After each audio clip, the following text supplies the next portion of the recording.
No one could explain how that phrase appeared there, but on that cold early morning, in the nearly empty hospital parking lot, Luke Bennett saw something that made his heart stop for a moment. On the fogged-up window of his own car, someone or something had written with a finger, "Cast your care on him." He hadn't seen anyone nearby. There were no footprints, and the car was locked, but the message was there, and it seemed like it had been waiting just for him. Moments earlier, Luke had left the room where his wife was fighting a severe post-surgical infection. The doctors weren't optimistic. Emma lay asleep among machines and tubes, and he, caught between faith and doubt. He had never been a churchgoer, much less someone who believed in signs. But that vapor on the glass wasn't just condensation. It was a silent cry, a disguised answer, a call to something greater. While the city slept, and the silence echoed like an unanswered prayer, Luke sat in the driver's seat and stared at that phrase like a man looking into a mirror for the first time. It made no logical sense, but it made sense to the soul. Have you ever seen a message from heaven? Have you ever felt that a simple phrase could carry the weight of an entire promise? So before this story continues, write in the comments the name of someone who needs healing. Leave a word of faith below. And if this message has already touched something inside of you, subscribe to the channel now and share this video. You might be the answer someone else is waiting for. Because what's about to happen is not just a story, it's a divine calling. Luke couldn't stop looking at that phrase on the glass. It was already beginning to fade, swallowed by the slow evaporation of warm against cold. He thought about grabbing his phone, taking a picture, documenting it, just to prove to himself he wasn't losing his mind. But he didn't. It felt like taking a photo would be profaning something sacred, and even though his rational mind screamed for an explanation, his heart was quiet, as if it had finally found where it belonged. That night had already been long, but it wasn't the first. Emma had been hospitalized for 4 days, ever since a severe infection began compromising vital organs after what was supposed to be a simple gallbladder surgery. Routine procedure, the doctor had said. Luke kept repeating that phrase silently like an insult. Routine procedure. Since then, his new routine had become the sound of monitors, the smell of disinfectant, and the constant fear of a phone call in the middle of the night. When he returned to her room for the last time before heading down for a moment to breathe, Emma was already unconscious. The sedatives had been increased, and the fever had come back strong. Luke wasn't the kind of man to fall apart. He had learned to keep everything to himself since he was 14. When he lost his father in a truck accident on a highway in Colorado. Since then, he had made 2 promises to himself: never depend on anyone, and never trust in signs. Yet there he was, 46 years old, on his knees on the cold asphalt of the parking lot, his forehead nearly touching the car window, reading a message written in mist: "Cast your care on him." Something that sounded biblical, though he couldn't recall any specific sermon, not that he could. He had never liked churches. He thought the sermons were beautiful, but distant, like stories meant for other people, not for him. Emma was the opposite. Raised in a fervent Christian family from Alabama, she had faith like she had lungs. She breathed it, but she never tried to force it on him. She just prayed, quietly, and she prayed for him. He knew it, always had. In the back seat of the car, something caught his attention. A small book, dark and worn, had fallen to the floor, between an emergency bag and a blanket. Luke picked it up, not even knowing why. It was Emma's Bible, the one she always took on trips, the one she'd packed in her hospital bag. It was face down, with a paper tab between the pages. Luke opened it to the marked spot, and his eyes landed directly on a verse underlined in purple pencil. "Cast your burden on the Lord, and He will sustain you. He will never permit the righteous to be shaken." Psalm 55-22. He read it once, twice, 3 times. The same phrase, or almost as the one on the window. But how? His heart began to race. That wasn't coincidence. And even if it was, there was no explanation strong enough to convince him it was just chance. At that moment, an old memory surged with force. He and Emma, in the car, coming back from her mother's funeral. Years ago, he was driving. She was looking out the window. A heavy silence. And she murmured something he'd barely heard at the time. "Only the Lord can hold us up when everything falls apart." He hadn't answered then, too focused on the road. But now, standing there, staring at that same verse, Luke felt that everything had been carefully arranged. like someone had been stitching together the pieces of a story he had ignored for far too long. For a moment, he wanted to run back to Emma's room, wake her up, and tell her everything. But he knew he couldn't. She was still asleep, and he still didn't understand. But something inside him was already beginning to change. He held the Bible as if it were a relic and let his eyes close for a few seconds. The darkness helped him see more clearly. He took a deep breath, and for the first time in years, he whispered softly, like a lost boy speaking to a father who might still be listening. "I don't know how to do this, but if it's you, speak to me again." The breeze blew, cold but comforting, and even without an audible answer, Luke had the feeling that the phrase on the window wouldn't be the last. It was only the beginning. Suddenly, he remembered what his mother used to say before bed when he was a child. God speaks in ways we don't expect, but we always recognize when it's Him. He opened the car door, placed the Bible on the front seat, and looked at the window one last time. The phrase was already fading, but its presence would remain forever. And it was in that moment that everything began to change. The elevator rose in silence, as if even the machines respected the weight of that early morning. Luke held the Bible against his chest without realizing it. An instinctive gesture, like someone holding an invisible shield. The phrase on the window was still turning inside him like a seed in freshly broken ground. Each letter seemed etched in his memory with fire. Cast your care on Him. And now, along with the text from the Bible, it was as if a key had unlocked something inside him, something he didn't even know was still there. When he stepped out of the elevator and walked back into the third-floor hallway, everything looked the same. Cold lights, polished floors, and that constant humming from the life support machines. But there was a new sound now. It came from inside him, like a soft echo, as if the words he had just read were being repeated in the depths of his soul. "Cast your burden on the Lord," he whispered again, more to himself than to God. "Teach me how to cast... In room 309, Emma was asleep, unconscious. The machines were still there. The monitors, her slow, heavy breathing. But something in the atmosphere felt different. Luke walked over slowly, sat beside her bed, and gently took the Bible from his lap. Carefully, he turned back to the same page. Read it once more.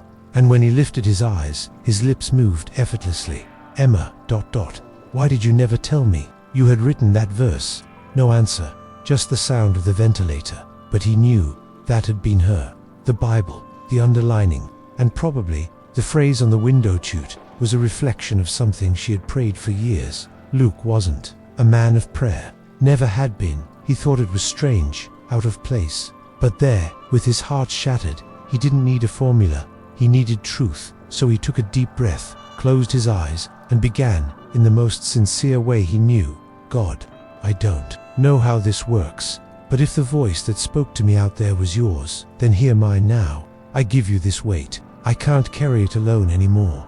If there's any burden you can take, take hers. I beg you, take hers." That was all. Nothing long, nothing rehearsed, but each word seemed to clear space inside him, as if the prayer was a flood washing out the hidden cracks. For the first time, Luke wasn't trying to control. He was surrendering.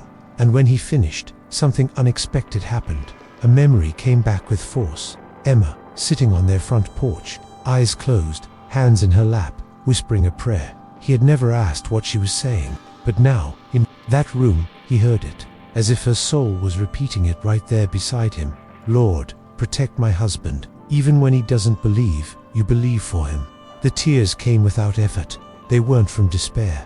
They were from revelation. He understood. Emma had never wanted him to change by force. She wanted him to be reached at the right time, and maybe that time had come. Luke picked up his phone, opened the Notes app, and wrote the prayer from the psalm, adapting the words to his own pain. "Lord, I give you the burdens of my home, my wife, my soul. Be my strength. Do not let me be shaken." Then he looked up at the ceiling, took a deep breath, and murmured, "Let your will be done. But if possible, don't take her." At that moment, a nurse came in. She was bringing the medication for the night shift. Luke discreetly wiped his face, trying to hide it, but she noticed. "Is everything okay?" she asked gently. He hesitated, but answered, "It is. For the first time in a long time. It is." The nurse smiled, looked at Emma and said, "This young lady has been a light in here. She prays for others even when she's weak. Luke widened his eyes. She prays here. The nurse nodded. A day before she was sedated, she asked to pray with a woman who was panicking. She placed her hand on her shoulder and said, "Cast your burden on the Lord, and he will sustain you." The same phrase. Luke looked at Emma and felt the ground tremble inside him. She had been trying to send a message. Even through pain, she was planting promises. The nurse left. The room went silent again. But now it was a different kind of silence. A full silence. Alive, almost sacred. Luke held his wife's hand and closed his eyes. He repeated the Psalm's prayer, word for word, as if sealing a covenant. "Lord, cast your care over her, and teach me how to cast mine to." Then, in a soft voice, almost like an invitation to someone listening from afar, he said, "If you're out there, hearing this video, I don't know your story, but I know what it's like to carry too much, wait for too long. If you know someone who needs healing, pray now, and write their name here in the comments. Let God see. Let faith speak." Sometimes the answer starts with a name written in silence. Luke couldn't sleep that night. Sitting on the narrow couch in room 309, he watched Emma's heart monitor like someone watching the ticking of a bomb about to stop. Around 5, a nurse came in and gently suggested he go down to the cafeteria, even if just to breathe different air, she said kindly. He hesitated, but he went. Deep down, he needed it. He was tired of the beeping machines, the oppressive silence, the hospital smell. He needed a break, even if just to sit somewhere and not think. The hospital lobby was almost empty. Just a woman dozing off with her face covered by a coat, and an older man with white hair sitting further down, holding a styrofoam cup with cold coffee. Luke chose a chair near the window. The day was starting to break, but the sky remained cloudy, as if even the weather was suspended in prayer. A few minutes later, the man with the coffee looked his way and nodded, like a silent greeting. Luke nodded back. It was the kind of look exchanged between people who know they're there for the same reason. "Waiting, surviving the wait. Your wife?" the man asked, without raising his voice. "Yes, Emma. She's in the ICU. So is mine. 3rd hospitalization this year." He paused. "But she's strong. She's already beaten what doctors said couldn't be beaten. Twice." Luke shifted in his seat, curious. What did she have? Cancer. First in the ovary, then the liver. And now, no one knows yet, but she knows in whom she believes. That's what sustains her. The word echoed in Luke's chest. Sustain. The same word from the Psalm, "I'm Michael." The man extended his hand. "And you, Luke." Luke Bennett. Michael's hand was firm, warm, like someone who had held many at the edge of despair. "Do you believe in miracles, Luke?" Luke hesitated. Thought about the Bible, the writing on the car window, the prayer, "I don't know what I believe anymore." But something strange happened tonight. Strange, or divine. Michael smiled. "Have you ever heard of Psalm 55? Luke asked. Michael straightened in his chair. "The one that says, 'Cast your burden on the Lord.' That's the one." Michael took a deep breath. "That psalm saved my wife. Literally." Luke frowned. "What do you mean?" Michael explained. He said that years ago, when his wife was first diagnosed, she wrote that psalm on a post-it and stuck it to the bathroom mirror. Every day, she read it out loud, even on the day of the surgery. And later, through chemotherapy, the doctor called it luck, but they called it sustenance. She used to say it wasn't just a verse, it was a declaration, a promise. That Luke sat silently for a few seconds. "My wife believes too. I'm the one who never knew how to deal with faith. No one knows at first. Faith isn't a skill, it's a surrender," Michael replied. At that moment, one of the doctors walked through the lobby. He looked around and, upon recognizing Luke, motioned for him to come. Luke's heart started to race. Michael simply said, "Whatever it is, don't forget, you're not alone." In a makeshift consultation room, the doctor took a deep breath before speaking. "Your wife's infection has worsened. We're doing everything we can, but the situation is critical." Luke felt the ground vanish beneath his feet. "Is she going to make it?" The doctor didn't answer directly. He just placed a hand on Luke's shoulder. "We have faith, and we need you to have it too." Faith. The word returned like a blow to the chest. Luke left in silence, eyes watery. When he returned to the lobby, Michael was still there. "Bad news?" he asked. Luke nodded. "They don't know if she pulled through.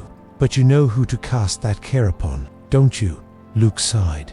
"The problem is, I've never known if he really listens. Michael stood up. He was about to leave, but before he did, he said something Luke would never forget. God doesn't need to prove he exists. He just needs space to act. Then he reached into his pocket and pulled out a small folded piece of paper.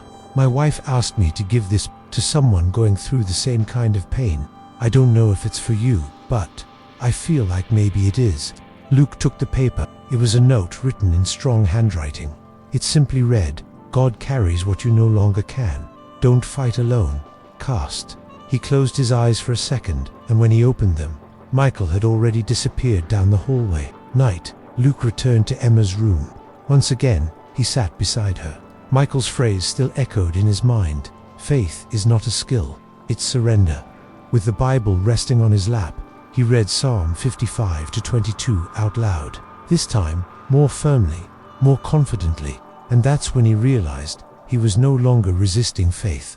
He was being embraced by it. But what would come next, would put his newfound faith to the test.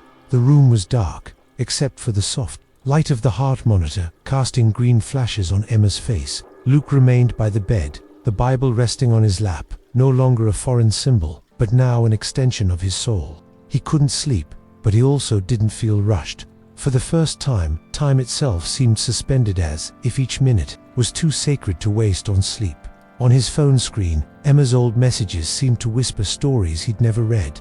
He scrolled through receipts, notes to her mother, written prayers for friends, screenshots of verses. Then, he found a recent note, saved 2 days before the surgery. It had no title, just a timestamp from the early hours. And it read, Psalm 55-22, Cast your care on the Lord, and he will sustain you. He will never let the righteous be shaken. And below it, a single line. No explanation, just one sentence. If I don't come back, tell him this was for him. Luke froze. The world seemed to stop.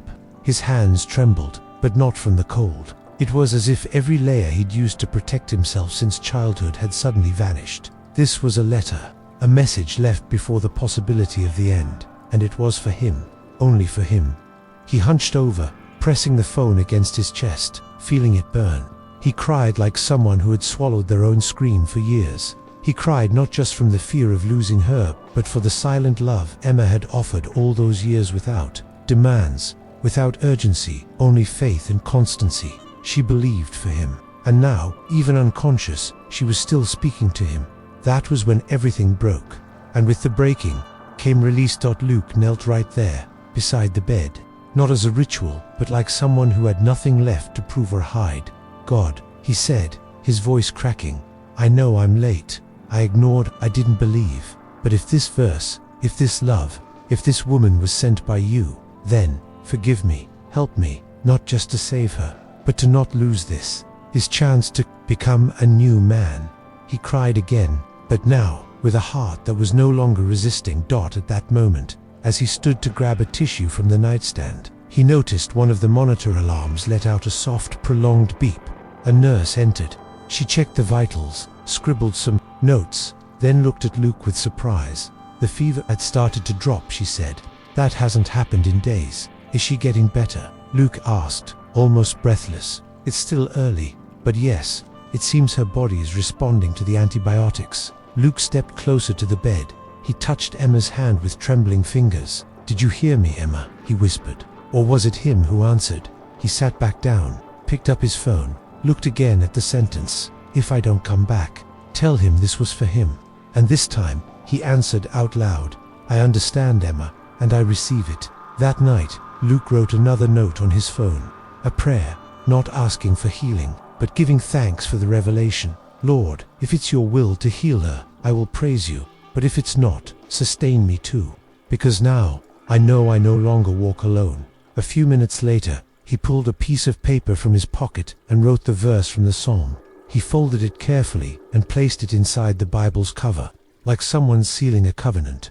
He looked at his wife, still asleep, but breathing more whispered, Your faith has become mine. And there, in the silence between heartbeats and waiting, Luke was no longer just the husband of the patient in room 309. He had become part of something greater, a story that began with a sentence on a fogged-up car window, but had been written by invisible hands long before that. Outside, The sky was beginning to lighten. For the first time in days, the sun pushed through the clouds, and Luke, who once resisted the light, now sought it. But he didn't yet know that the faith just born would be tested once again before morning. The silence of dawn was broken by the simplest and most powerful sound Luke had ever heard. Luke, he immediately looked up.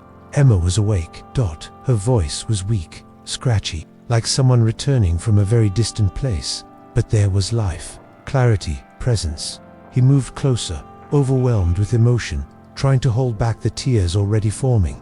"Emma," he whispered, "did you hear me?" She blinked slowly, trying to understand where she was, looked around, recognized the room, the wires, the tubes, then locked eyes with him and said, "I dreamed of you." Reading the psalm. Luke froze, his breath caught in his chest. "You were sitting here beside me, with an open Bible, crying and saying, 'Sustain her, Lord, because I can't go on without her.'" The sentence was exact, word for word. He remembered perfectly.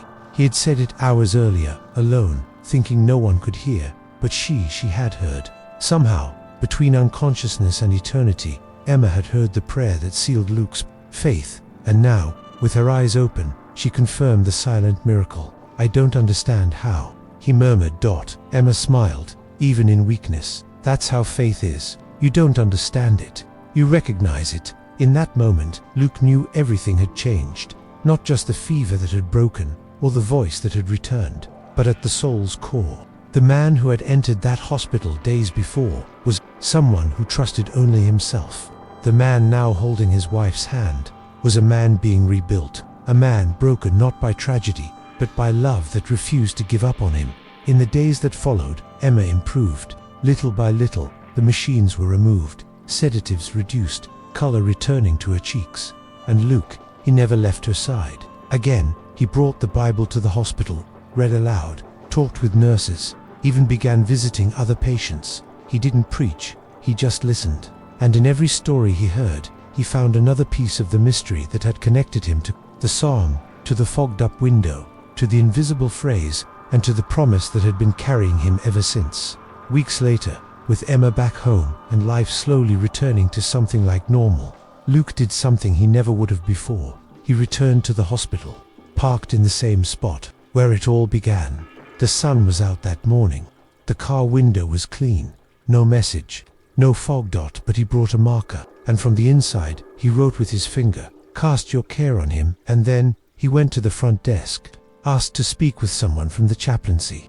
"I'd like to donate some Bibles," he said, and if possible, with a marker on a specific psalm. The chaplain looked at him with interest. "Which Psalm?" 55, verse 22. The chaplain smiled. "That psalm has saved many people around here." Luke nodded, "And it's still going to save more." As he walked back to the car, he felt his chest lighter, as if every breath was a prayer someone had already prayed for him long ago. When he opened the driver's door, he saw something tucked under the windshield wiper. A note, carefully folded. No markings, no signature, just a soft, firm, familiar handwriting. He opened it. In the center of the page, it read, "He heard you." Luke stood still. No cars nearby, no one around. He looked around, only silence. But it was a full silence, a silence that embraced, a silence that answered. He placed the note inside Emma's Bible. "Thank you. Whoever you are," he whispered. Life went on, but the Luke from before never came back. Today, he visits hospitalized people, shares his story in small gatherings, in waiting rooms, in hospital hallways. He always brings a Bible. He always marks Psalm 55 to 22, and he always says, "This promise didn't come from me. It found me when I had already given up." And with every new name he hears, he writes another note. Sometimes he leaves it on someone's windshield, sometimes in a page, sometimes inside a pocket, because now he understands what seemed like the end was just the beginning of something eternal. A few weeks later, with Emma already home and life slowly regaining its rhythm, Luke could no longer live as before. There was something different inside him, not just faith, but an urgency, a silent need to give others what he had received. Because if that message on the car window changed the course of his story, who else might be waiting for a sign? He started noticing things he used to ignore. People standing in hospital corridors, alone with empty stares. Nurses tired, trying to smile behind masks. Patients looking out windows as if expecting something, not coming from doctors. And that's when it all made sense. There were more people like him, walking in silence with invisible burdens. That's when it began. One day, he printed the Psalms phrase on small cards. Simple paper, discreet font, and just the central words, "Cast your care on the Lord." On the back, he left it blank. Sometimes he wrote in his own handwriting, "He's still listening. You're not alone." This is how it started for me. He began leaving the cards on reception chairs, inside forgotten books. Next, 2 coffee cups at vending machines. Later, he started handing them out personally. He never explained. He just smiled and said, "Maybe this is for you today."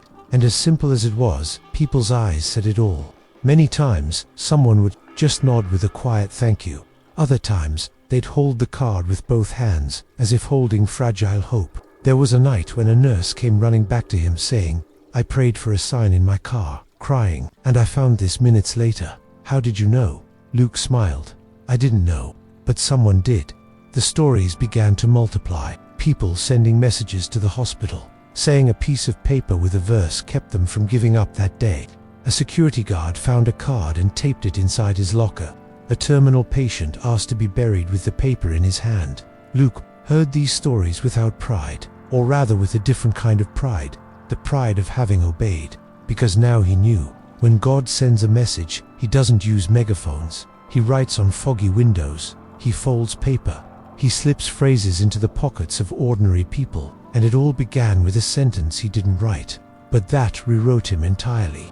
One morning, under a light drizzle, Luke was leaving the hospital when he saw a young man with his head down, sitting on the low wall in the parking lot. He was crying silently.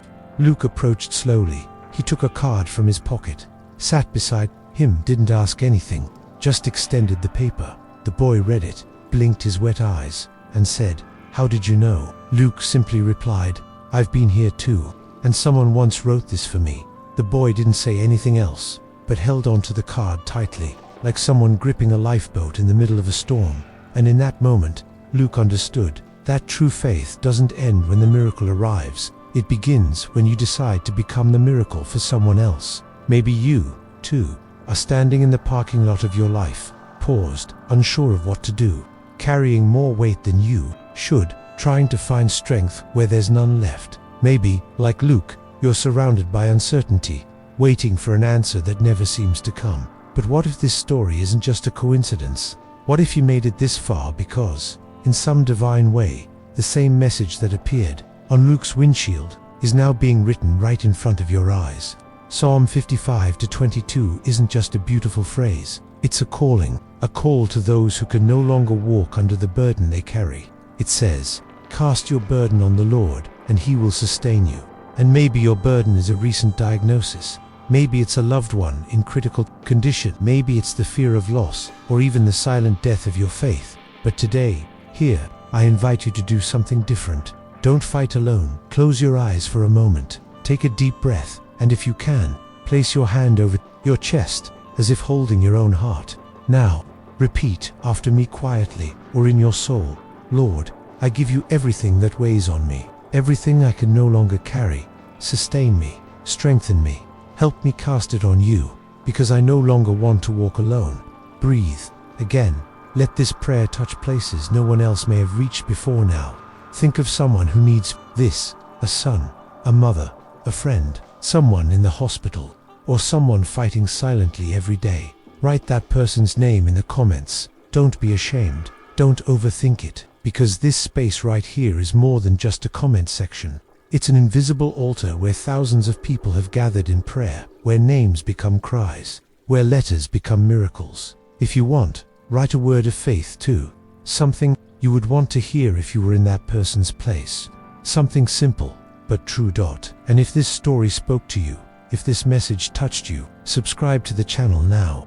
Not just to receive more videos, but to stay connected to this growing movement of faith. Every subscription, every like, every comment is like lighting a new candle in someone's darkness. Share this video with someone who needs comfort. Send it to that person who has stopped believing or who is on the edge of giving up, because you might be the message they've been waiting for.